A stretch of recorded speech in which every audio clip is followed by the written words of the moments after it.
हमारी आज की तरबियती नशिस्त ज़्यादातर प्रैक्टिकल होगी।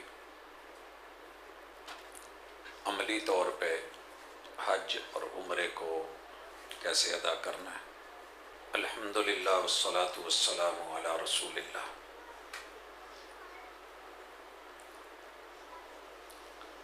अहबाब गिरामी, मेरे जो मुकर्रम प्यारे दोस्त भाई बाहर बैठे हैं, मुनासिब समझें तो अंदर जगह है तो आ जाएं। मुझे गुफ्तगू शुरू करने से पहले, ये कोई रूटीन का दर्स नहीं होगा। आप अहबाब की शिरकत मेरे साथ रहेगी जिन दोस्तों ने हज या उम्रा पहले किया हुआ है। दिखावे के लिए नहीं, मुझे अपनी मुआवनत के लिए उन साथियों को ज़रा जानना है जिन्होंने हज उम्रा पहले किया हुआ है। माशाअल्लाह, ठीक हो गया, ज़बरदस्त। इसका फ़ायदा ये होगा कि जिन अहबाब ने किया हुआ है वो कल को कुर्बो जवार में, घरों में जो दोस्त अहबाब मर्द ख़वातीन उम्रे पे जाते हैं, हज पे जाते हैं, अपनी ज़िंदगी का थोड़ा सा टाइम निकाल के उनको सिखा सकते हैं। और जो अभी तक नहीं गए, हम उनके लिए दुआ भी करते हैं। अल्लाह ताला ये फरीज़ा जो इस्लाम का 5वां बड़ा रुकन है और अल्लाह ने सारी इबादतें इसमें जमा कर दी, उसे अदा करने की तौफीक भी दे और वो ये खुद सीखें और सीखने के बाद आगे सिखा सकें। हुज्जाज किराम पूरी दुनिया से इस वक्त बैतुल्लाह की तरफ रवां दवां हैं।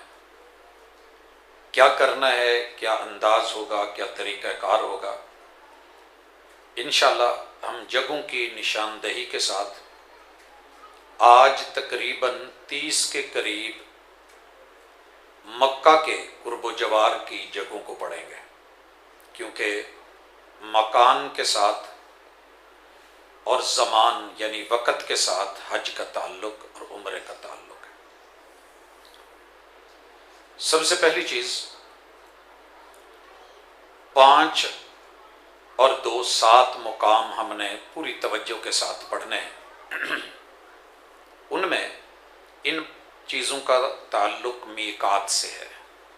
मीकात अरबी का लफ्ज़ है। ये वो जगह हैं जहाँ से किसी भी उम्रा करने वाले को या हज करने वाले को जो बाहर से आ रहा है, एहराम के बगैर अंदर जाना मना है। यहाँ एहराम बांध के नियत करके फिर गुजरना है। मैं इसकी सादी मिसाल दूंगा, जैसे हमारे यहाँ टूल प्लाजे हैं शहर के चारों तरफ, कुछ सड़कों पे नहीं है मगर कुछ जगह पे वो मुकर्रर हैं। तो जब हम एंट्री लेते हैं तो वहाँ रुक के पे करके फीस दे के फिर हम आगे आते हैं। तो यहाँ लफ्ज़ याद रखिएगा, मीकात। रसूलुल्लाह सल्लल्लाहु अलैहि वसल्लम ने बैतुल्लाह जो कि मक्का में है, उसके 360 जावियों से आते हुए 5 मीकात मुकर्रर फरमाए। 5 उनमें से जो सबसे पहला मीकात है उसे हम अपने मुल्क के एतबार से देख रहे हैं, वो है यलमलम। नाम याद रखिएगा। मौजूदा नाम इसका चेंज होके इस वक्त अस्सादिया है। यलमलम मौजूदा नाम सादी है। ये मक्का से 92 किलोमीटर दूर है। एक समंदर हमारा कराची वाला है और दूसरा समंदर जो जद्दे वाली साइड पे है, और उसके दूसरी तरफ अफ्रीका के ममालिक है। बिल्कुल सामने जद्दा के हबशा है। बंदरगाह के रास्ते से जब हम आते हैं या पहले सफ़र करते थे तो सबसे पहले यलमलम आता था। मक्के से 92 किलोमीटर 92, यहां से जो गुजर रहा है बर्री रास्ते से या उसके बराबर समंदर से, तो ये लोग वहां से एहराम बांधेंगे। इस वक्त हमारा जो हवाई सफर है बिलखुसूस लाहौर से, फैसलाबाद से, कराची से, जिन फ्लाइटों ने जद्दे जाके उतरना होता है, ये जिस रास्ते से गुजरते हैं तो इन्हें करीब तरीन यलमलम नहीं पड़ता बल्कि करनुल मनाजिल। मैं इसकी तफसील आगे चल के देता हूं, लेकिन यहां वजाहत कर दूं। हमारी तीसरी फ्लाइट मदीने उतरती है। अभी एक फ्लाइट हमारी फैसलाबाद से मदीना उतरी हुई है। तो मदीना वालों के लिए जब वो मदीने से मक्का जाएंगे तो फिर मीकात होगी आबारे अली, बेरे अली या जुल्हुलैफा। ये उसके दो नाम मशहूर हैं, आबारे अली, जुल्हुलैफा। मदीना से लगभग 10 किलोमीटर लगा लें या इसके इर्द गिर्द उसका सफ़र है। तो यलमलम, करने मनाजिल और उसके साथ आबारे अली। अब ज़रा आबारे अली को या जुल्हुलैफा को, ये मदीना वालों की मीकात है। जो मदीने से हुज्जाज आएंगे, रसूल सल्लम ने इसी जगह से एहराम बांधा था। और ये 450 किलोमीटर दूर है बैतुल्ला से, 450 किलोमीटर मोटरवे के रास्ते पर। इसी तरह सहले समंदर की साइड, अगर हम यहां बैठे हैं, ये बैतुल्ला है, ये शुमाली साइड, इस साइड से मदीने से जो आएंगे वो जुल्हुलैफा से, और जो शाम, मिस्र, उर्दन, इन रास्तों से आएंगे। ये रास्ता समंदर के साथ साथ आता है। राबिग, बदर, यहां आगे चल के जोफा एक जगह है, ये मीकात है। मस्जिद हमारी तंग है, वगरना मैं बाकायदा मीकात के मैंने इसीलिए मंगवाए थे कि निशान लगे हुए हों, बंदे को आइडिया हो जाता है सीखने में। लेकिन चूंकि हमने ऊपर से फिजा से गुजरना है तो ये सिर्फ जहन में रहे कि जोफा समंदर की तरफ है, शुमाल की तरफ, और मदीना भी शुमाल की तरफ है, लेकिन वो ऊपर से समंदर के रास्ते और ये खुश्की का रास्ता है। अब चौथे नंबर पे है जाते इर्क, इसका मौजूदा नाम जुरैबा है। ये मक्का से शिमाल की तरफ ही है, 94 किलोमीटर ये आबादी है, और ये इराक की तरफ से आने वाले लोगों के लिए, यानी कि शुमाल और साथ में मशरक ये पड़ता है, दरमियान में कार्नर में जो शुमाल है मदीना पड़ता है, और बिल्कुल शुमाल मगरब की तरफ जो समंदर के किनारे किनारे आते हैं इनको जोफा पड़ता है। इसी तरह पांचवी जगह जो रसूलुल्लाह सल्लल्लाहु अलैहि वसल्लम ने मुकर्रर की है, ये करने मनाजिल है। ये 75 किलोमीटर है और मशरक की तरफ पड़ती है। रसूलुल्लाह सल्लल्लाहु अलैहि वसल्लम ने ये अहले नजद, रियाज, ताइफ, दम्माम, बहरीन के रास्ते आने वालों के लिए मुकर्रर की है। ये टोटल 5 जगह हैं जो आपने हज और उम्रे के लिए एहराम बांधे बगैर वहां से गुजरना मना है। इसके अलावा एक मस्जिद तनईम, या जिन्हें आजकल मस्जिद आयशा कहते हैं, मुकाम तनईम, ये मक्का के अंदर है। जब माँ जी आयशा रदी अल्लाह ताला अन्हा रसूलुल्लाह सल्लल्लाहु अलैहि वसल्लम के साथ हज पे गई थी, तो अल्लाह ने जो आदम और हव्वा की बेटियों के साथ मसाइल लिखे तो अय्याम के मसाइल से दो चार हो गए। तो रसूलुल्लाह सल्लल्लाहु अलैहि वसल्लम ने कहा था कि हुज्जाज जो जो करते हैं जिक्र अज़कार मुआमलात वो आप करेंगी, नमाज और तवाफ मना है। तो इनका तवाफ रह गया था, जिसे इब्तिदाई उम्रा या हज के मामलात में कहते हैं, तो बाकी तो साथ चलती रही, करती रही। तो जब फारिग होके वापस जाने लगे तो माँ जी की कैफियत बड़ी उस वक़्त जज्बाती थी कि इतना सफ़र भी किया और पैदल आए बारियों पे, पैदल वाला हिसाब था, तो सब ने हज कर लिया मेरा, तो रसूलुल्लाह सल्लल्लाहु अलैहि वसल्लम ने इनके भाई के साथ इनको तनईम भेज दिया, जहाँ से आज लोग बार बार जाके इहराम बांधते हैं। ये रसूलुल्लाह सल्लल्लाहु अलैहि वसल्लम ने किसी और शख्स के लिए मुकर्रर नहीं किया, ये एक खुसूसी जगह है। किसी माँ बहन बेटी के साथ, बहू के साथ, बच्चे के साथ ये मसला हो जाए तो ज़्यादा से ज़्यादा वो अपने किसी महरम के साथ वहाँ जाके इहराम बांधेगी, आकर के जो मामलात उसके रह गए हैं वो कर लेगी, और बाकी उसका मामला अल्लाह की सुपुर्द। मालूम नहीं कि मर्द हजरात को यहाँ से इजाज़त किसने दे दी है, क्यों दे दी है। जब रसूलुल्लाह सल्लल्लाहु अलैहि वसल्लम ने मुकर्रर कर दिया और हम आ गए, असल प्रॉब्लम है तादाद की। हम इस चक्कर में पड़ जाते हैं कि ज़्यादा से ज़्यादा बता सके कि मैंने इतने उम्रे की हैं। अल्लाह के यहाँ मसनून एक भी हो जाए, हाँ आप सफ़र पे हैं, निकले हैं, गए हैं, इत्तेफाकन वापस आ रहे हैं, उस मीकात से गुजर रहे हैं, इहराम बांध लें, कोई हर्ज नहीं। लेकिन मक्के के अंदर रह के बार बार इस करने से कहीं बेहतर है कि बैतुल्लाह का तवाफ कर लिया जाए मसनून। अब आते हैं 7वीं जगह जिराना। रसूलुल्लाह सल्लल्लाहु अलैहि वसल्लम जब ताइफ को फतह करके वापस लौटे थे तो ये ताइफ के रास्ते, मक्के से ताइफ जाते हुए जिराना आता है, 26 किलोमीटर दूर है मक्का से। बड़ी अच्छी बिल्डिंग बनी हुई है, जैसे मस्जिद, हम्माम, सारा कुछ। तो यहां से आपने उम्रे का एहराम बांधा था।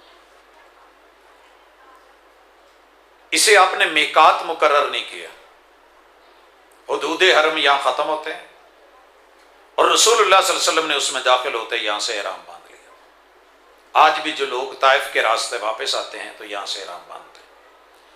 8वीं जगह जिद्दा, जिसको हम जद्दा पढ़ते हैं, ये चूंकि हमारी फ्लाइटें वहां जाती हैं,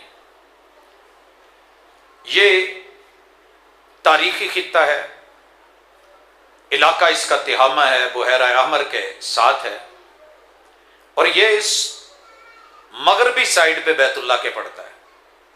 बहरहाल दूसरे नंबर का बड़ा शहर है सऊदीया का। यहाँ से अक्सर हाजी जो है वो डील होते हैं, और उमूमी तौर पे बाहर से आने वाले लोग जो फ़्लाइट्स के ज़रिए आते हैं वहीं से आगे। और यहाँ से मक्का जो है 85 किलोमीटर मशरकी तरफ जद्दा से मौजूद है, जहाँ पे काबतुल्लाह, मस्जिदुल हराम और हज की दीगर जगह हैं। उन जगहों का भी मुख्तसर तारफ सुन ले। बैतुल्लाह ये अल्लाह का सबसे पहला घर है। इन्ना अव्वल बैतिन वुज़िअ लिन्नास लल्लज़ी बिबक्का। इससे पहले रूए ज़मीन पे कोई और रब के घर के बतौर शईरा बिल्डिंग नहीं बनी। मलाइका ने बनाई तारीखी एतबार से, फिर इब्राहीम अलैहिस्सलाम, बेटे इस्माईल अलैहिस्सलाम, इन दोनों ने बनाई, फिर वक़्त के साथ साथ बनती चलती आई। तो अल्लाह ने जो सबसे पहले अपना घर, और ये ज़मीन का वसत बनता है, बहरहाल मुकद्दस तरीन जगह है। ज़िंदगी में एक मरतबा कम अज़ कम साहिब हैसियत, साहिब इस्तिताअत लोगों पे इसका हज फ़र्ज़ है। बैतुल्लाह के अंदर ये मस्जिदुल हराम साइडों पे है, दरमियान में बैतुल्लाह है। अब इसके अंदर जो जगह हैं अहम अहम वो भी देख लें, ताकि फिर जब हम शुरू करेंगे तो हमें पहले तारुफ हो। यूं समझिए कि ये अल्लाह का अगर घर है, इसी तरह 4 कोने हैं।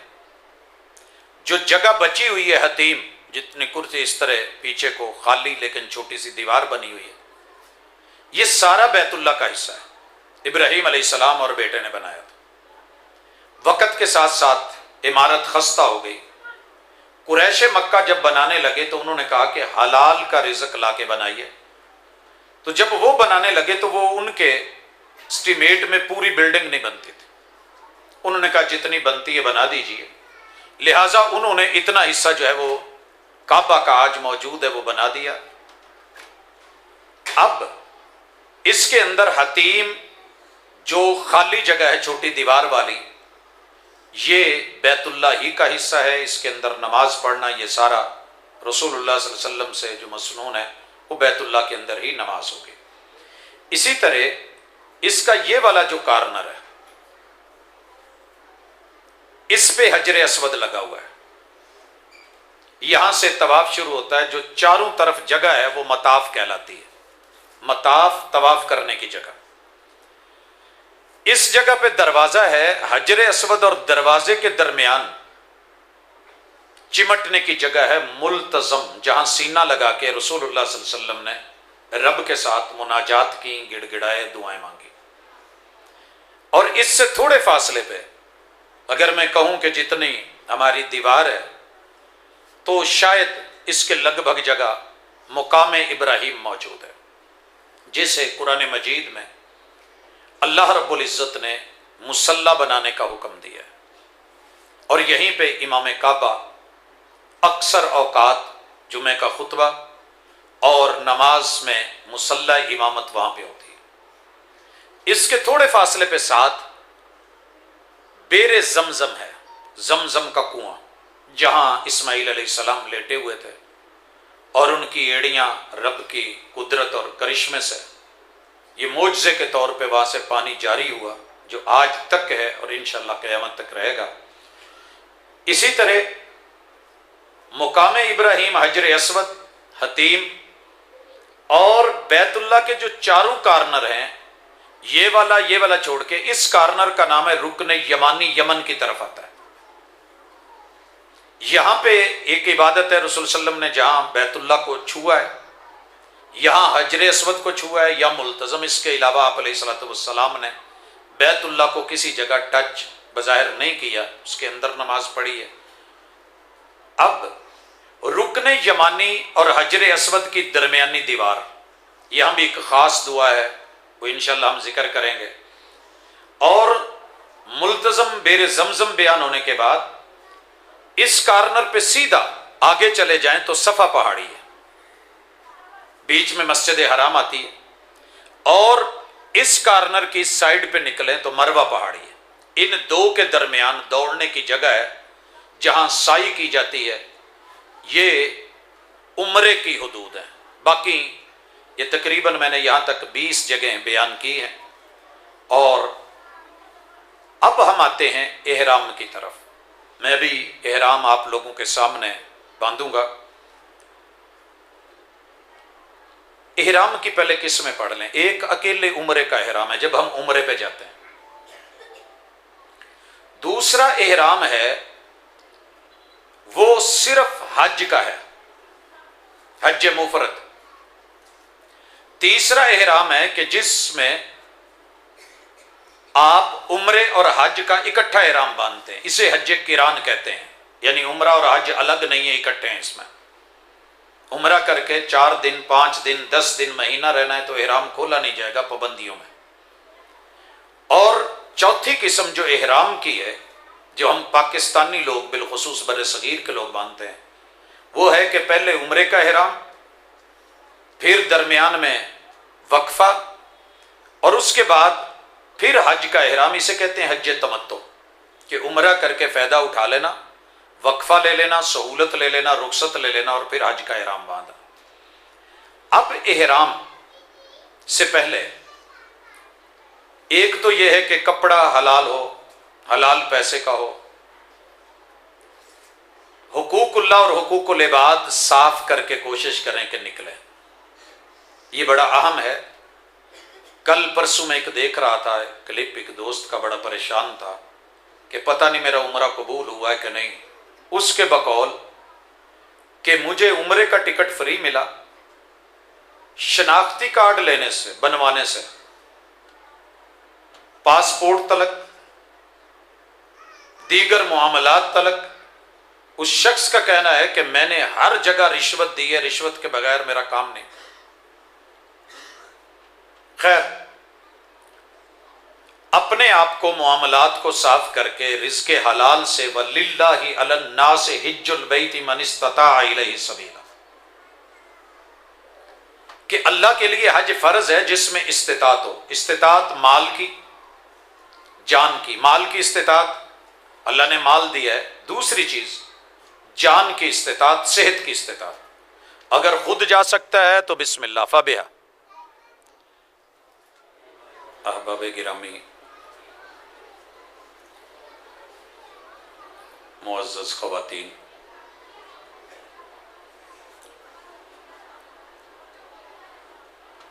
सफ़र हज सारे का सारा हौसले, सब्र और तहम्मुल का नाम है।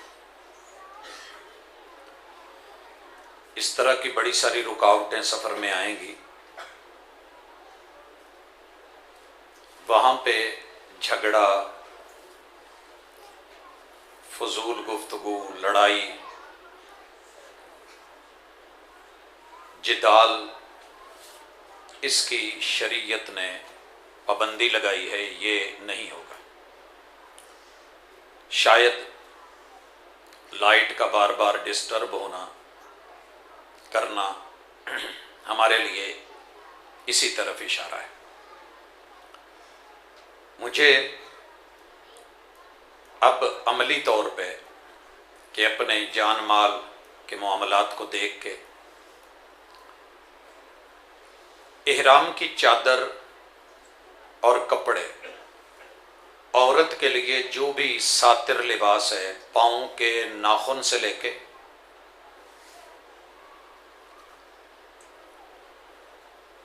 पूरा वजूद जो उसका ढांपे, सतर का लिहाज रखे, वही उसका इहराम होगा। उसके लिए कोई अलग से कपड़े जो वो गाउन पहनती है, कोई अच्छा बुर्का जो पर्दे का, हमारे यहाँ जो आजकल कपड़ों से भी ज़्यादा शौक बुर्के चले हैं, इबाए हैं, वो नहीं। मर्द के लिए 2 चादरें होंगी। ये घर से नहा धो के साफ होके भी पहनी जा सकती हैं, मगर ये जिस टाइम आप पहनेंगे वो इहराम नहीं, वो सिर्फ चादरें हैं, आम लिबास है। जब तक मिकात पे पहुंच नहीं जाते, वहां जाके नियत नहीं करते और तलबिया शुरू नहीं कर देते, आप उससे पहले इहराम में नहीं है। लिहाजा इहराम सिर्फ कुछ चादर बांध के फिर रहा हो तो और आप कहें कि वो इहराम में है, तो ये सही नहीं है। मैं इस वक्त दूसरी जगह एयरपोर्ट, वहां जाके आप कपड़े बदल सकते हैं, इहराम बांध सकते हैं, लेकिन वो भी सिर्फ चादर होगी मर्द के लिए, औरत के लिए उसका लिबास। अब चलते हैं, जब मीकात आएगी, फ्लाइट में बोल दिया जाए, तो वहां आप उसकी नीयत कर लेंगे तो इहराम। सबसे पहले हम इहराम का बांधना मर्दों के लिए बिलखुसूस, क्योंकि चादर उमूमी बांधी नहीं होती, शहरी लोगों ने, देहाती लोग तो फिर भी कुछ ना कुछ उसका करते हैं। तो कौन सा तरीका, दुनिया में कई तरीके हैं जो मुनासिब और बेहतर रहेगा,